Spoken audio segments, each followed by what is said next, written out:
నమస్తే, మనం సోమాజిగూడ ప్రెస్ క్లబ్లో ఉన్నాం. ఇక్కడ జాగృతి సంబంధించినటువంటి నాయకులు ప్రెస్ మీట్ పెట్టడం జరిగింది. అసలు ఎందుకు పెట్టడం జరిగింది దాని గురించి మాట్లాడే ప్రయత్నం చేద్దాం. నమస్తే అన్న, ప్రెస్ మీట్ ఎందుకు? మీరు జాగృతి తరపున కవిత వైపు ఉన్నారా లేకపోతే ఎటు సైడ్ ఉన్నారు మీరు? తెలంగాణ జాగృతిలో మొట్టమొదటి నుంచి పనిచేసుకుంటూ వస్తాం. గత 18 సంవత్సరాలుగా పనిచేసుకుంటూ వస్తూ ఉన్నాం. పార్టీ ఆదేశాల మేరకు పార్టీ కేసీఆర్ గారి ఆలోచన విధానాన్ని తెలంగాణ PRS పార్టీ అనుబంధ సంస్థ తెలంగాణ జాగృతి అన్నందుకోసమే మేము ఇప్పటివరకు పనిచేసుకుంటూ వస్తాం. గత 6 నెలల నుంచి ఆ ఆలోచన విధానాలు పక్కదారి పట్టినాయి.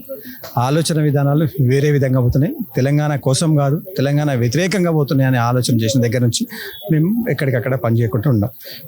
TRS పార్టీ ప్రోగ్రాం మాత్రమే పనిచేస్తూ ఉన్నాం. గత 3 రోజుల క్రితం, గత 3 రోజుల క్రితం పార్టీ సస్పెండ్ చేయడం జరిగింది. ఎందుకోసం అంటే మీ పార్టీలో ఉన్నటువంటి సీనియర్ నాయకుల మీద, మీరు పార్టీ మీద కానీ, కేసీఆర్ గారి మీద కానీ, KTR గారి మీద కానీ, హరీష్ రావు గారి మీద, జగదీష్ రెడ్డి గారి మీద, సంతోష్ రావు గారి మీద మీరు చేస్తున్న వ్యాఖ్యలు చాలా ఇబ్బందికరంగా ఉన్నాయి. తెలంగాణ ప్రజలకు ఇబ్బందికరంగా ఉన్న ఆలోచనతో కేసీఆర్ గారు పార్టీ నుంచి సస్పెండ్ చేయడం జరిగింది. ఆ నిర్ణయాన్ని మేము స్వాగతిస్తున్నాం. కేసీఆర్ గారి వైపే ఉన్నాం. మేము జాగృతి నాయకులు అందరం కూడా కేసీఆర్ గారితోనే పనిచేస్తాం అని స్పష్టంగా తెలియజేస్తా ఉన్నాం. ఇప్పటి వరకు పనిచేసిన నాయకులందరూ కూడా కేసీఆర్ గారి కోసమే పనిచేస్తాం, తెలంగాణ జాగృతి నాయకులందరూ కూడా. కాబట్టి ఈరోజు మేము ఇక్కడికి రావడం జరిగింది. ఇక్కడికి వచ్చి కూడా క్లియర్గా చెప్పడం జరిగింది, మీరు తెలంగాణ కోసం, కేసీఆర్ గారి కోసం పనిచేస్తుంటారు కాబట్టి ఇన్ని రోజులు మీకోసం పనిచేసినాం. ఇప్పుడు అది వేరే విధంగా పోతుంది కాబట్టి ఈరోజు మేము పనిచేయమన్న ఆలోచనతో ఇక్కడికి వచ్చి ప్రెస్ మీట్ పెట్టి చెప్పడం జరిగింది. ఇలా మేమందరం కూడా ఇలా హరీష్ రావు గారి మీద మీరు చేసిన వ్యాఖ్యలు కావచ్చు, ఇలా జగదీష్ రెడ్డి గారి మీద చేసిన వ్యాఖ్యలు కావచ్చు, సంతోష్ రావు గారి మీద చేసిన వ్యాఖ్యలు కావచ్చు, చాలా ఇబ్బందికరంగా ఉన్నాయి. అవన్నీ కూడా ఇలా ఎవరికి నష్టం జరుగుతాయి? BRS పార్టీకి నష్టం జరుగుతుంది. BRS పార్టీకి జరిగితే 60 లక్షల మంది సభ్యత్వం ఉన్న పార్టీకి, దాంట్లో ఒక నేను కార్యకర్తను, దాంట్లోనే మేము కూడా భాగస్వామిలో, మా జీవితాలు ఎటు పోవాలి, ఇలా మంచిగా మళ్ళీ ప్రభుత్వం వస్తుందన్న ఆశతో పనిచేస్తూ ఉంటే ఇలాంటి వ్యాఖ్యలు ప్రభుత్వం ఇబ్బందికరంగా ఉన్నాయి. ఇలాంటి వ్యాఖ్యలన్నీ కూడా కాంగ్రెస్కు, BJPకి అనుకూలంగా ఉన్నాయి అనే ఆలోచనతో మేమందరం కూడా బాధతోని ఇక్కడికి వచ్చి మేము అవన్నీ కూడా ఖండిస్తూ ఉన్నాం. అలాంటివి మళ్ళీ జరగొద్దు, అలాంటివి మళ్ళీ పునరావృతం కావద్దు. ఖచ్చితంగా మేము కేసీఆర్ గారిని కాపాడతాం. కేసీఆర్ గారు తీసుకున్న నిర్ణయాన్ని మేము స్వాగతిస్తాం. కేసీఆర్ గారు పనిచేసే బాటల్లో మేము పనిచేయాలన్న ఆలోచనతో ఇక్కడికి రావడం జరిగింది. జాగృతి 2 ముక్కలైంది అనుకోవచ్చా? జాగృతి 2 ముక్కలైందా అంటే ఖచ్చితంగా మేము, మీకెంత హక్కు ఉందో మాకంత హక్కు ఉంది. ఎందుకోసం అంటే 18 సంవత్సరాలు 2006 మొదలుపెట్టిన దగ్గర నుంచి ఇప్పటి ప్రయాణం వరకు కూడా మేము పనిచేసినాం. మేమందరం కూడా కేసీఆర్ గారి కోసం పనిచేస్తూ ఉన్నాం. అక్కడ ఉన్న వాళ్ళందరూ ఎవరి కోసం పనిచేస్తారో మాత్రం తెలియదు. ఖచ్చితంగా మీకెంత హక్కు ఉందో మాకంత హక్కు. జాగృతి కార్యకర్తగా మీరు ఏం చెప్తారు? అంత స్వార్థ ప్రయోజనాల కోసం కవిత ఇలాంటి డిసిషన్లు తీసుకుంటుంది అనుకోవచ్చా? ఖచ్చితంగా తన సొంత ఎజెండా కోసం పనిచేస్తాం. ఖచ్చితంగా తన సొంత ఎజెండా కోసం పనిచేస్తాం. తెలంగాణ కోసం, తెలంగాణ అస్తిత్వం కోసం, కేసీఆర్ గారి కోసం పనిచేస్తే ఏది కూడా బయటికి రాకపోతుంది. ఏ మాటలు కూడా, ఇలాంటి వ్యాఖ్యలు కానీ, పార్టీలో ఉన్న సీనియర్ నాయకుల మీద కానీ ఇవాళ వ్యాఖ్యలు రావు. కాబట్టి తన స్వతంత్ర ఎజెండా కోసం పోతుంది. కాబట్టి మేమందరం కూడా దూరం ఉండడం జరిగింది. మెయిన్గా హరీష్ రావుని టార్గెట్ చేయడాన్ని ఎలా చూస్తారు మీరు జాగృతి కార్యకర్తలు?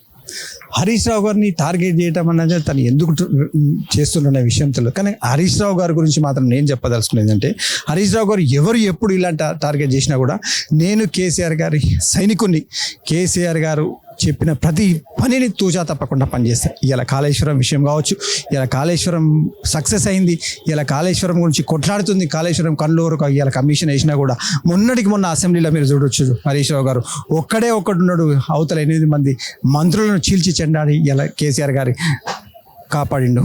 ఇలా ఏ టాస్క్ ఇచ్చినా కూడా, ఏ పని ఇచ్చినా, ఏ బై ఎలక్షన్ ఇచ్చినా కూడా హరీష్ రావు గారు సక్సెస్ చేస్తాడు.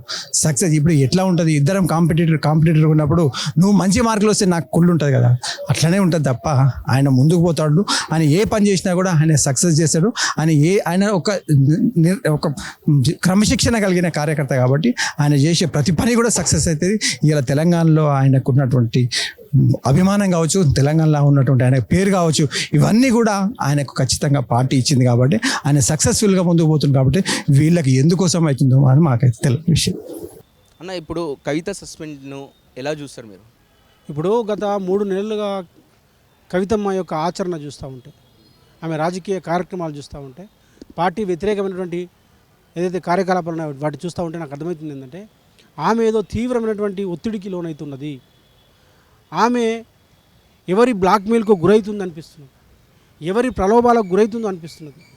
ముఖ్యంగా తెలంగాణ వ్యతిరేక శక్తులు నరేంద్ర మోడీ గారు, పక్కన ఉన్నటువంటి చంద్రబాబు నాయుడు గారు, రేవంత్ రెడ్డి గారు వీళ్ళందరూ కూడబలుపుకొని తెలంగాణ అస్తిత్వాన్ని దెబ్బకొట్టాలని చెప్పేసి తెలంగాణని విఫల ప్రయోగంగా చేయడం కోసం ప్రయత్నం చేస్తుంటే వారికి ఉపయోగపడేటట్లుగా వారి కార్యక్రమాలు ఉపయోగపడుతూ ఉన్నాయి, పనిచేస్తూ ఉన్నాయి. కాబట్టి వీళ్ళని ఒకటే అడుగుతా ఉన్నాను కవితమ్మని. నాకు ఒక సామెత గుర్తుకొస్తుంది. ప్రపంచం బాధ శ్రీశ్రీదంట, కృష్ణశాస్త్రి బాధ అంతా ప్రపంచానికంట. అట్లాగే తెలంగాణ ప్రజల యొక్క బాధని తన బాధగా కేసీఆర్ తీసుకున్నారు. ఇప్పుడు కవితమ్మ బాధని తెలంగాణ ప్రజలు తీసుకున్నారు. ఏమైంది? ఏం బాధ వచ్చిందమ్మా నీకు కవితమ్మ? నువ్వు ఎంపీ అయినావు, ఎమ్మెల్సీ అయినావు, అద్భుతంగా కేసీఆర్ గారు బిడ్డగా నీకు గొప్పగా ఆదరణ ఉంది తెలంగాణ ప్రజల్లో. తెలంగాణ ప్రజలందరూ కూడా ఇబ్బంది పడుతూ ఉంటే తెలంగాణ ప్రజలు యూరియా కోసము చెప్పులు లైన్లో పెట్టి క్యూలో నిలబడి ఇబ్బంది పడుతూ ఉంటే రేషన్ కార్డులు పాస్ పుస్తకాలు పెట్టుకొని వాళ్ళు క్యూ లైన్లో ఉండి ఇబ్బంది పడుతుంటే గుండెపోటు వస్తుంటే వర్షాలు ఇబ్బంది పడుతుంటే రైతు బంధు లేదు, రైతు బీమా లేదు, కళ్యాణ లక్ష్మి లేదు, 2 తులాల బంగారం లేదు, నిరుద్యోగులు 2 లక్షల ఉద్యోగాలు ఇస్తామని చెప్పేసి నిరుద్యోగులు మోసం చేసిన పరిస్థితి, ఉద్యోగాలు ఇబ్బంది పడుతున్న పరిస్థితి, వాళ్ళు అజిటేషన్కి పోతున్నారు. ఒక్క రోజున వాళ్ళ పక్షాన్ని మీరు మాట్లాడినా ఆ సమస్యల కోసం మీరు మాట్లాడాల్సింది పోయి తెలంగాణ ప్రజలు బాధలో ఉంటే మీరు ఎమ్మెల్యేగా అయినరు, ఎంపీగా అయినరు, మీరు అన్ని రకాలుగా మీకు అవకాశాలు దొరికినాయి, కేసీఆర్ బిడ్డగా మీకు గౌరవం ఉంది, మీరు వారి పక్షాన్ని నిలబడాలన్నా? బీఆర్ఎస్ పార్టీ ఒకవైపు కేసీఆర్ గారిని ఇద్దరు కలిసి చంద్రబాబు నాయుడు, నరేంద్ర మోడీ, రేవంత్ రెడ్డితో కలిసి మొత్తం బీఆర్ఎస్ పార్టీ ఇబ్బంది పెట్టాలని చూస్తుంటే, ఆయన్ని కేసులు పెట్టి ఆయన ఇబ్బంది పెట్టాలని చూస్తుంటే, కేటీఆర్ని ఒకవైపు ఇబ్బంది పెట్టాలని చూస్తుంటే మీరు వాళ్ళ మీద కూడా మాట్లాడకుండా మీరు ఏం మాట్లాడుతున్నారు? హరీష్ రావునే టార్గెట్ చేసి మీరు ఎందుకు మాట్లాడారు? మీకు ఏ సమస్య వచ్చిందని ఇప్పుడు హరీష్ రావు గారి మీదకి వస్తున్నారు? హరీష్ రావు గారు మంత్రి, కేటీఆర్ గారు మంత్రి, కేసీఆర్ గారు ముఖ్యమంత్రి. ప్రాజెక్టు మొత్తం కమిషన్ మింగింది హరీష్ రావు అని చెప్తాను. నేను ఏమంటున్నాడు ఒక్కటి అడగండి మీరు. ఇప్పుడు ఆమె దేనికోసం నిలబడాలి? కవితమ్మ ఇంత ఇబ్బంది పడుతున్నావు, ఉద్యమకారులు అంటున్నావు, బీఆర్ఎస్ పార్టీ వల్ల అంటే కేసీఆర్ పేరు పోతుంది, పేరు బదనాం అవుతుంది. ఎవరు మాట్లాడలేదండి, ఆమెనే మాట్లాడింది. ఎవరు మాట్లాడలేదు, ప్రతిపక్షాలు కూడా మాట్లాడలే. మీరు మాట్లాడాల్సింది దేని మీద అంటున్నాను? కవితమ్మనే. కవితమ్మకు 5-6 సంవత్సరాలుగా తనతో కలిసి నేను పనిచేసినటువంటి బిడ్డగా, ఒక సోదరుడిగా, కవితమ్మ శ్రేయోభిలాషి కానీ అడుగుతున్నా.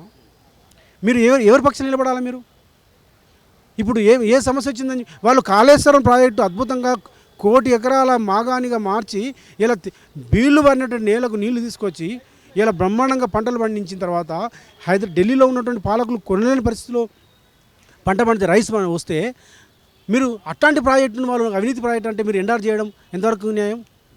అంటే అందుకోసం అంటున్నా, మీరు తెలంగాణ వ్యతిరేక శక్తులకి మీరు ఊతమిస్తున్నారు. ముఖ్యంగా నరేంద్ర మోడీ, చంద్రబాబు నాయుడు, రేవంత్ రెడ్డి యొక్క వాళ్ళ వ్యతిరేక శక్తుల కూటమికి, ఆ గుంపుకు మీరు ఉపయోగపడేటట్టుగా మీ మాటలు ఉన్నాయని నేను అడుగుతున్నా. మీరు దాన్ని మార్చుకోవాల్సిన అవసరం ఉందని అడుగుతున్నా. జాగృతి 2 ముక్కలైంది అనుకోవచ్చు ఈ ప్రెస్ మీట్తో.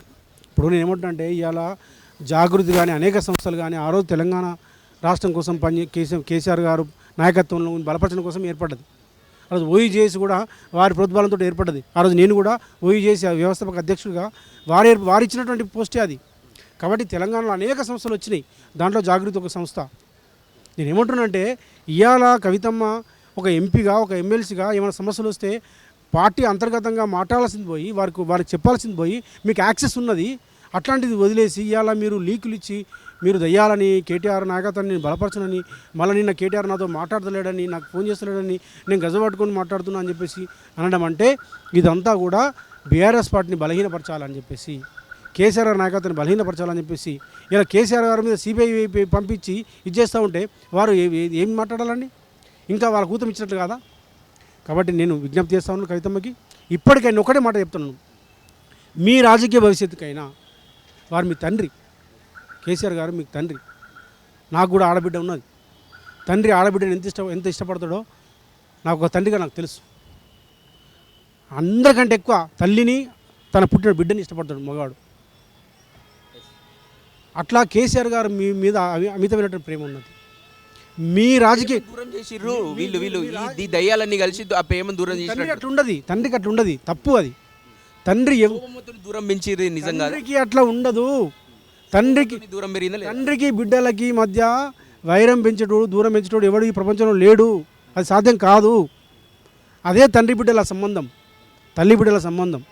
కాబట్టి వారికి అన్నీ తెలుసు. ఒక ముఖ్యమంత్రి ఉన్నటువంటి వ్యక్తికి ఎవరు మంచోళ్ళు ఎవరు చెడ్డోళ్ళు ఇలా తెలంగాణ తీసుకొచ్చిండు. గతంలో అసలు ఈ దేశంలో ఒక సీనియర్ నాయకుడు ఆయన.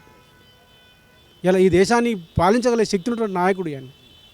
ఇలా తెలంగాణ వ్యతిరేక శక్తులు ఇలా అధికారాన్ని తీసుకొని వారిని ఇలా అధికారాన్ని దూరం చేయొచ్చు. కానీ వారు చాలా సీనియర్ నాయకుడు ఆయన. ఆయనకు అన్నీ తెలుసు. నేను ఒకటే చెప్పదలుచుకున్న కవితమ్మకి, మీ భవిష్యత్తుకైనా తెలంగాణ భవిష్యత్తుకైనా కేసీఆర్ గారే శ్రీరామ రక్ష. ఇప్పటికైనా ఆత్మవిమర్శ చేసుకోండి. ఒక బ్రదర్గా నేను చెప్తున్నా. నేను ఆడబిడ్డలు ముందుకు రావాలని కోరుకునేవాడిని. సామాజిక న్యాయం కోసం పనిచేసిన బిడ్డని నేను. మీరు బాగుండాలని కోరుకునే బిడ్డని నేను. మీరు ఇప్పటికైనా ఆత్మవిమర్శ చేసుకోండి. కవితమ్మ మీరు ఆత్మవిమర్శ చేసుకోండి. మీరు మారండి. మీరు మీ మీ మీ మీ శక్తి మీ యుక్తి అంతా కూడా తెలంగాణ వ్యతిరేక శక్తులకు ఉపయోగపడద్దు. మన కష్టం అంతా కూడా తెలంగాణకి ఉపయోగపడాలి. తెలంగాణ నిలబెట్టుకోవాలి మనం. ఇలా తెలంగాణ మళ్ళీ పడిపోతున్నది. ఇలా తెలంగాణ అస్తిత్వం దెబ్బతీయడం కోసం ప్రయత్నం చేస్తున్నారు. ఒక బనకచర్ల కడుతున్నారు. ఒకవైపు మరో పార్టీతో ముందుకు వస్తున్నారు. ఇదే పార్టీ మరో పార్టీతో ముందుకు వచ్చే అవకాశం ఉన్నట్టు కనిపిస్తుంది. మీరు ఎలా చూస్తారు? అదంతా కూడా బీఆర్ఎస్ను బలహీనపరచడమే, తెలంగాణ అస్తిత్వాన్ని బలహీనపరచడమే, తెలంగాణ వ్యతిరేకులకు ఊతం కల్పించడమే. ఇప్పటికైనా మీరు దాని నుంచి బయటకు రండి. బయటకు వచ్చి మీరు తెలంగాణ ప్రజల పక్షాన నిలబడండి. బీఆర్ఎస్ పార్టీ కేసీఆర్ గారి నాయకత్వాన్ని బలపరచండి. అప్పుడే మీకు కానీ ఒకటే కవితమ్మకు కానీ కవితమ్మ రాజకీయ భవిష్యత్తుకైనా తెలంగాణ ప్రజల రాజకీయ భవిష్యత్తుకైనా శ్రీరామ రక్ష కేసీఆర్ నాయకత్వం.